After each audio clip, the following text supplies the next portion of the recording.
भजन की महिमा।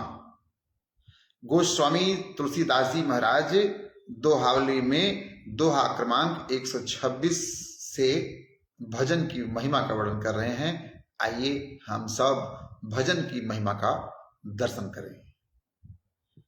बारी मथे घृत होई बरु सिकता के बरु तेल, बिनु हरि भजन न भव तरिय, यह सिद्धांत अपेल। जल के मथने से भले ही घी उत्पन्न हो जाए, गोस्वामी जी कहते हैं कि जल के मथे से अर्थात जल को मथने से भले ही घी उत्पन्न हो जाए, बालू के पेरने से चाहे तेल निकल जाए, बालू के पेरने से चाहे तेल निकल जाए, परंतु श्री हरि के भजन के बिना भव सागर से पार नहीं हुआ जा सकता है। यह सिद्धांत अटल है।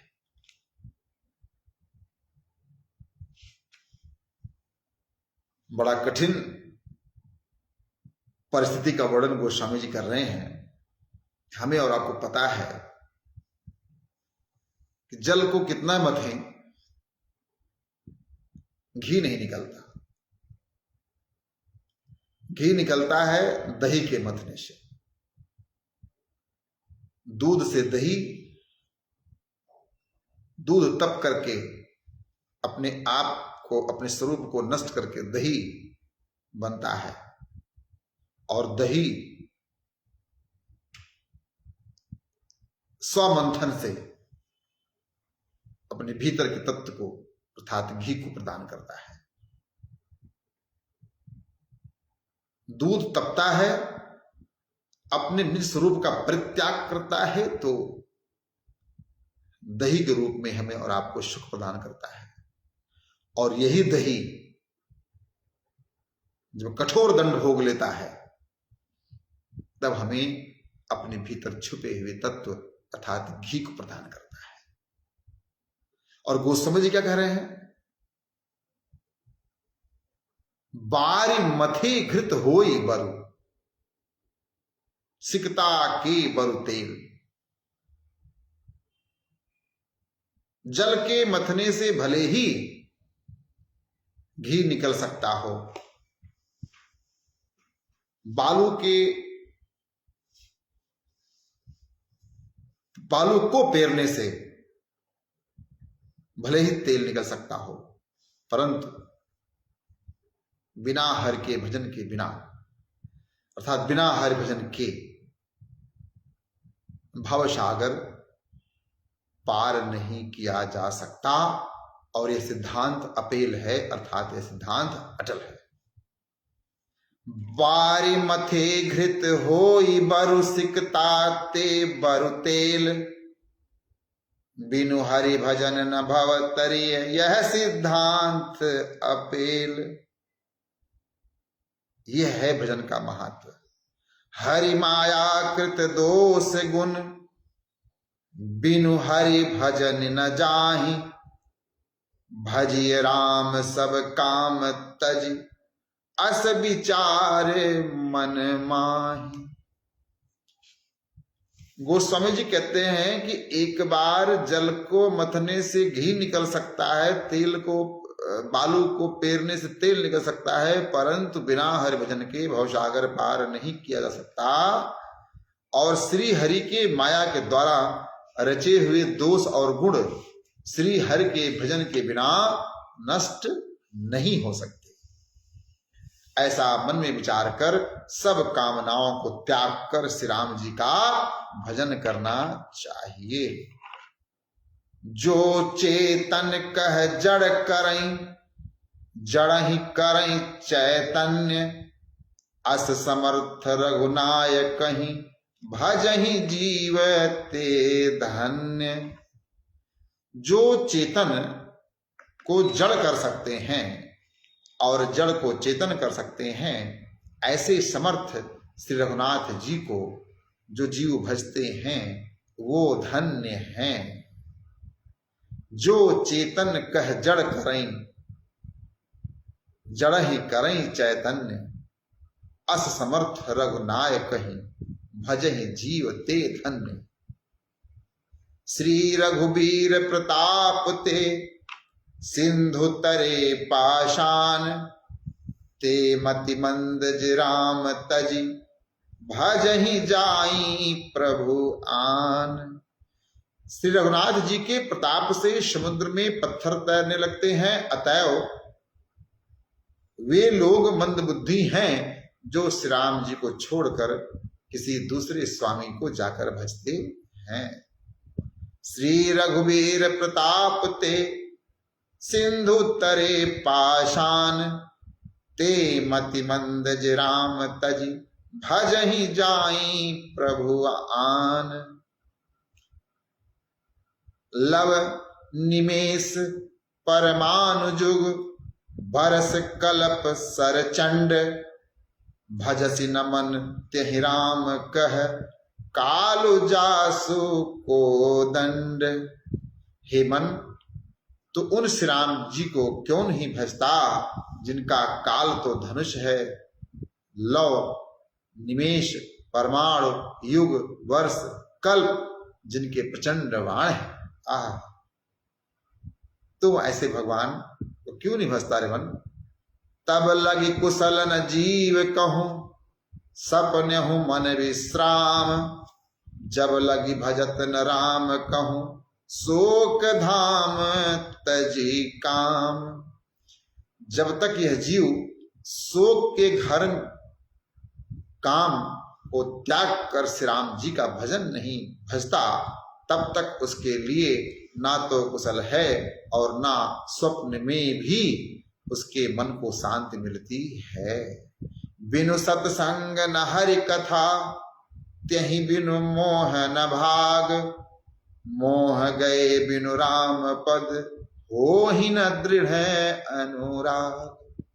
जब तक हमारे हृदय में मोह है तब तक हमारे हृदय में राम जी की भक्ति दृढ़ नहीं हो सकती। सत्संग के बिना भगवान की लीला कथाएं सुनने को नहीं मिलती, और भगवान की रहस्यमय कथाओं के सुने बिना मोह क्षय नहीं होता, और बिना मोह के क्षय के, बिना मोह के नाश के श्री राम जी के चरणों में दृढ़ आस्था नहीं होती। बिनु विश्वास भगत नहीं, त्यहि बिनु द्रवै न राम, राम कृपा बिनु सपन हूं, जीवन लह विश्राम। भगवान श्री राम पर श्रद्धा विश्वास किए बिना उनकी भक्ति नहीं होती।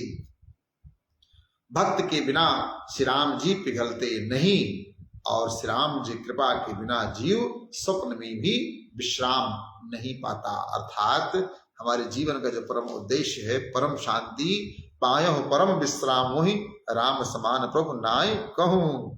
यदि हमें परम विश्राम प्राप्त करना है तो हमें भगवान पर विश्वास करना ही होगा। बिन विश्वास भगत नहीं, त्यहि बिनु द्रवहि न राम, राम कृपा बिनु सपन हूं, जीवन लह विश्राम। है ना। अस विचारी मत धीर, तज कुतर्क संशय सकल, भजहु राम रघुबीर, करुणा कर सुंदर सुखद। हे धीर बुद्धि, हे धीर बुद्धि, ऐसा विचार कर सारे कुतर्कों और संशयों को त्याग कर करुणा के खान परम मनोहर दिव्य विग्रह परम सुखदायक श्री रघुवीर जी का भजन कर। बार बार गोस्वामी जी दोहावली में इसका वर्णन करते हैं कि बिना भजन के भव सागर पार नहीं हो सकते। भव सागर पार करना है तो भजन करना है, और भजन कैसे होगा? विश्वास से होगा। बिन विश्वास भगत नहीं, और तहि बिनु द्रवहि न राम। बिना विश्वास के भजन नहीं होता, भक्ति नहीं होती, और बिना भजन के राम जी धृत नहीं होते, और बिना उनकी कृपा के हम और आप परम शांति प्राप्त नहीं कर सकते। भैया सब मिला के एक बात, सब बातों की एक बात, कपट त्याग, राम भज, भवसागर पार हो। जय सिया राम। भाव बस्य भगवान सुख निधान करुणा भवन तजि ममता मदमान भजिय सदा सीतारमन। सुख के खजाने और करुणा के धाम भगवान भाव के बस में हैं, अतः ममता मद और मान को त्याग कर श्री सीताराम जी को भज रे भैया। बिना मद मोह को त्याग करके भजन किए बिना तुम परम सुख परम धाम प्राप्त नहीं कर सकते, इसलिए भजन करो। कहीं विमल पति संत वेद पुराण विचारि अस द्रवहि जान की कंत तब छूटे संसार दुख। निर्मल बुद्धि वाले संत वेद और पुराणों का विचार करके यही कहते हैं कि जानकी नाथ भगवान श्री रामचंद्र जी जब कृपा करते हैं तभी संसार के दुखों से छुटकारा मिलता है। यदि भौतिक जीवन में अधिक दुख है आपको, यदि माया बस आप ठगे जा रहे हैं और आपको क्षण क्षण दुख की प्राप्ति हो रही है, तो भैया आप ये जानो द्रवहि जान की कंत तब छूटे संसार दुख। राम जी करुणा, राम जी कृपा आप पर नहीं है। अब क्यों नहीं है? क्योंकि आप अहंकार में हैं। क्यों नहीं है? क्योंकि आप मोह में हैं। क्यों नहीं है? क्योंकि अभी आपने अपने विकार को त्यागा नहीं है। सब बातों की एक बात, निर्मल मन जन सो मोहि पावा मोहि कपट छल छिद्र न भावा। आया समझ में? अभी भी आप कपटपूर्ण व्यवहार कर रहे हैं, इसीलिए आप दुखी हैं। कपट का परित्याग करके भक्ति करके ही जगत का समस्त मंगल प्राप्त किया जा सकता है और इस अधम शरीर के द्वारा भगवान को प्राप्त किया जा सकता है। ये शरीर, यह तन हमें भगवान की प्राप्ति का साधन के रूप में प्रदान किया गया है। बिनु गुरु होई कि ज्ञान, ज्ञान की होई विराग बिनु गावहि वेद पुराण सुख की लहई हरि भगति बिनु। वेद पुराण कहते हैं कि क्या बिना गुरु के ज्ञान हो सकता है, अथवा वैराग के बिना क्या ज्ञान प्राप्त हो सकता है, और श्री हरि की भक्ति के बिना क्या कभी सुख की प्राप्ति हो सकती है? नहीं। जिस प्रकार बिना गुरु के ज्ञान नहीं हो सकता, जिस प्रकार बिना वैराग्य के ज्ञान नहीं हो सकता, उसी प्रकार बिना हरि के भक्त के बिना सुख की प्राप्ति नहीं हो सकती। बिनु गुरु होई कि ज्ञान, ज्ञान की होई विराग बिनु गावहि वेद पुराण सुख की लहई हरि भगति बिनु। आगे गोस्वामी कहते हैं, रामचंद्र के भजन बिनु जो चह पद निर्वाण ज्ञानवंत अपि सो नर पशु बिनु पूछ समान। जो मनुष्य श्री रामचंद्र जी के भजन के बिना ही मोक्ष चाहता है, वह ज्ञानवान होने पर भी बिना पूछ का कौन है? पशु है हो। अर्थात भाव यह है कि हम बिना प्रभु के भजन के बिन, हम बिना प्रभु के भजन के बिन जो चह पद निर्वाण, बिना प्रभु के भजन के बिना हम मोक्ष चाहते हैं, ये संभव है क्या? यदि आप ऐसा विचार करते हैं कि आपको मोक्ष की प्राप्ति हो, आप बार बार पुनर्जन्म पुनः मरण चक्कर में ना पड़े, तो भैया इसके लिए तो आपको भजन करना ही पड़ेगा। और भजन किसका करना पड़ेगा? रामचंद्र के भजन बिनु जो चह पद निर्वाण ज्ञानवंत अपि सो नर पशु बिन पूछ विषान। बिना भगवान के भजन के यदि आप पद निर्वाण अर्थात मोक्ष चाहते हैं तो आप ध्यान रखें कि आप नर तो हैं, आप मनुष्य तो हैं, परंतु क्या आप पश के समान हैं। और वे किस पश के समान? जिसकी पूछ नहीं है। जरऊ सुदंपति सदन सुख, सुहृद मातु पितु भाई, सन्मुख होत जो द्राम पद, करई न सहस सहाय। जरऊ सुसंपत्ति सदन सुख, सुहृद मातु पितु भाई, सन्मुख होत जो राम पद, करई न सहस सहाय। वह संपत्ति, घर, सुख, मित्र, माता पिता और भाई आदि सब जल जाएं, जो श्री राम जी के चरणों के सम्मुख होने पर हंसते हुए सहायता नहीं करते। मूल भाव से क्या है? गोस्वामी जी स्पष्ट वर्णन करते हैं कि यदि कोई व्यक्ति आपको प्रभु के भक्ति में बाधक बने तो भले ही वह कोई भी हो, चाहे वह आपकी संपत्ति हो, चाहे वो सुख हो, चाहे वो मित्र हो, चाहे वो माता पिता भाई बंधु ही क्यों ना हो, ये सब के सब जल जाए, नष्ट हो जाए। अर्थात भक्ति पथ पे जब आप चलते हैं तो आपके अपने लोग ही आपका विरोध करते हैं।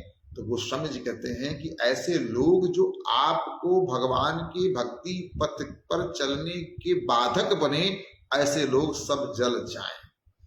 अर्थात हमें भगवान के भक्तों को अंततः उन सभी लोगों का त्याग करना पड़ता है जो उनके भक्ति पथ के बाधक बनते हैं। बोलिए जय सिया राम।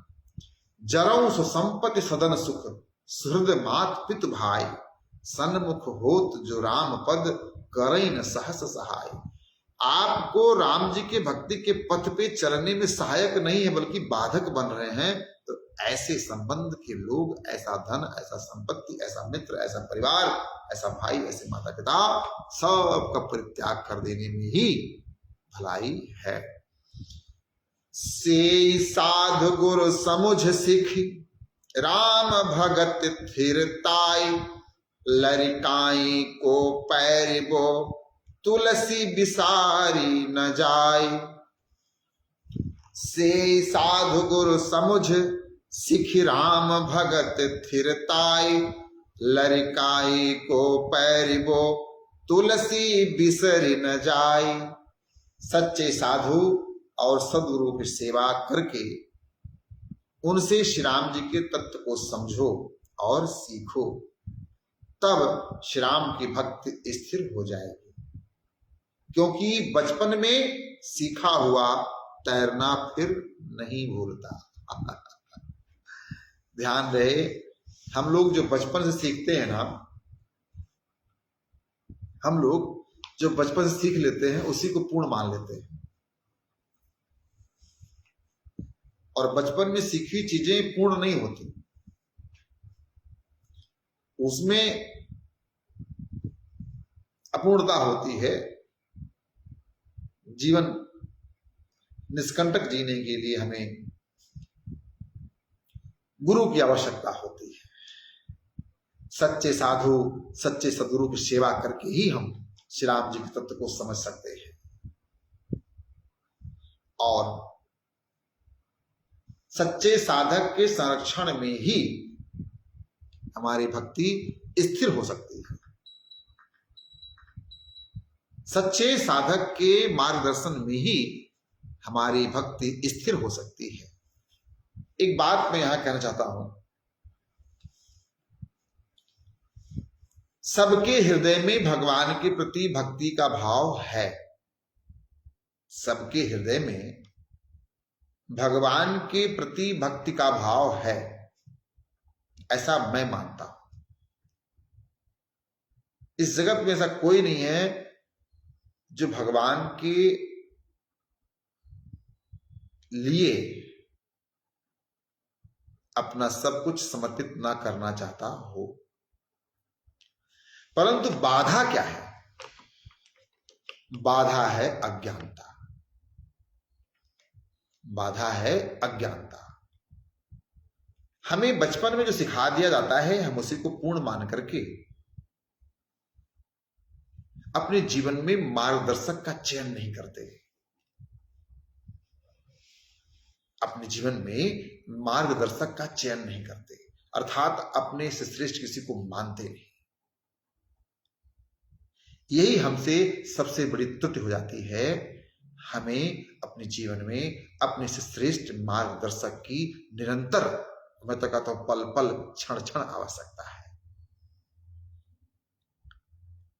अब वह मार्गदर्शन हमको प्राप्त होता रहे ताकि हमारा जीवन मंगलमय हो,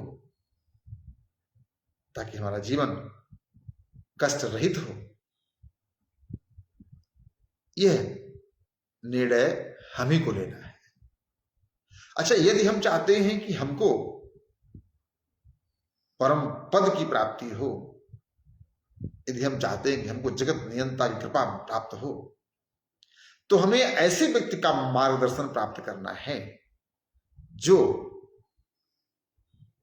भगवान की कृपा का पात्र बन चुका है, जिसने मोह माया का त्याग करके भगवान को सब कुछ मानते हुए उन्हीं की सेवा में लगा रहता है, अर्थात संत जन, अर्थात साधु जन।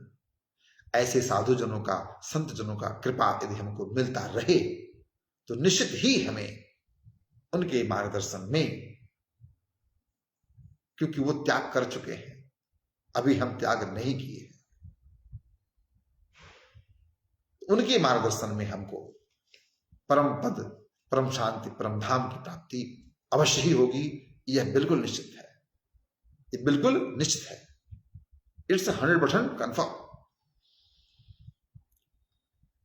आप यदि अपने जीवन में लखपति बनना चाहते हैं, यदि आप अपने जीवन में करोड़पति बनना चाहते हैं, यदि आप अपने जीवन में अरबपति बनना चाहते हैं, तो आप किसका मार्गदर्शन लेंगे? यदि आप किसी रिक्शे वाले से पूछेंगे कि भैया हमको अरबपति बनना है, जरा आप बताओ कि अरबपति कैसे बने, तो बता देगा आपको कि 1 करोड़ रिक्शा खरीद लो और 100 रुपया प्रतिदिन बचेगा, आप तुरंत बन जाएंगे अरबपति। अब 1 करोड़ रिक्शा खरीदना सहज है क्या? और किसी अरबपति व्यक्ति से पूछोगे तो आपको ऐसा सुमार्ग बता देगा जिससे आप भी अरबपति बन सकते हो। तो जिसने मोह का त्याग करके, जिसने परिवार का त्याग करके, जिसने संसार का त्याग करके भगवान को स्वीकार कर लिया है, ऐसा संत ही आपको परम तत्व से मिलाने का माध्यम बन सकता है। तो ऐसे संतों के मार्गदर्शन में हमें अपना जीवन व्यतीत करना चाहिए। बिना गुरु कृपा के प्रभु नहीं मिलते हो, बिना गुरु कृपा के हमें प्रभु के विषय में ज्ञान नहीं होता, बिना गुरु कृपा के हमें भगवत तत्व का बोध नहीं होता, और बिना उनके बोध के, बिना उनके ज्ञान के हमें उनका धाम कैसे प्राप्त हो सकता है। तो हम सब विनती करें कि हमारे भी जीवन में एक ऐसे संत आए जो भगवंत से मिला दें। एक बड़ी सुंदर रचना है जिसे मैं अपनी कथाओं में गाता भी हूं और संतजन भी गाते हैं। मेरे मन में भाव आ रहा है कि मैं 2 लाइन इसकी गा दूं। हे प्रभु, मेरे जीवन में एक ऐसे संत आए जो हमारे और आपके बीच में संबंध स्थापित कर दे। यह संबंध अभी जुटा हुआ है। हे प्रभु, मेरा तार हरि से जोड़े, ऐसा कोई संत मिले, ऐसा कोई संत मिले,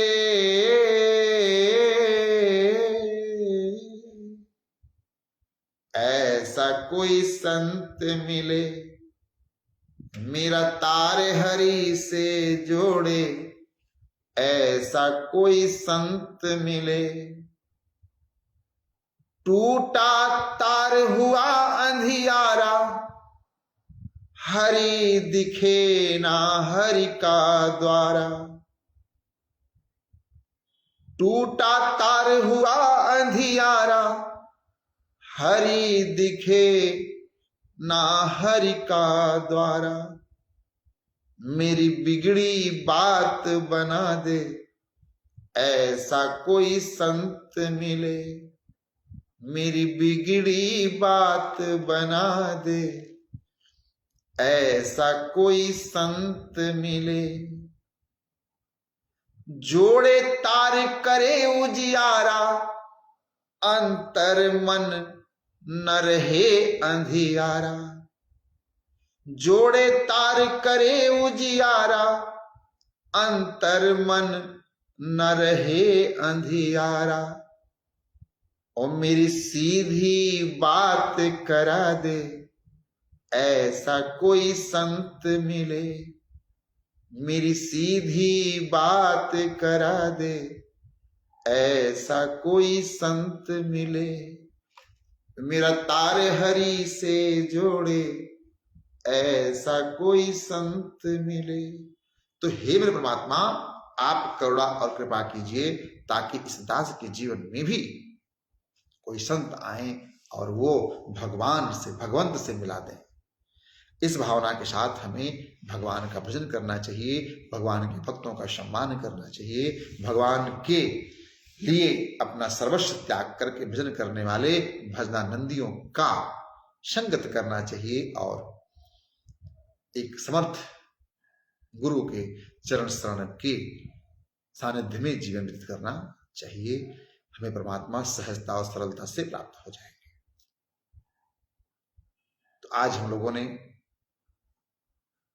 140 तक, दोहा क्रमांक 140 तक का पाठ किया। तो मन का भाव तो यही है कि अब आज यहां विश्राम करें, संत चरणों को नमन करते हुए हम और आप दोहावली का पाठ करें। जय श्री राम, सादर प्रणाम। नमो राघवाय, नमो लक्ष्मणाय, हर हर महादेव।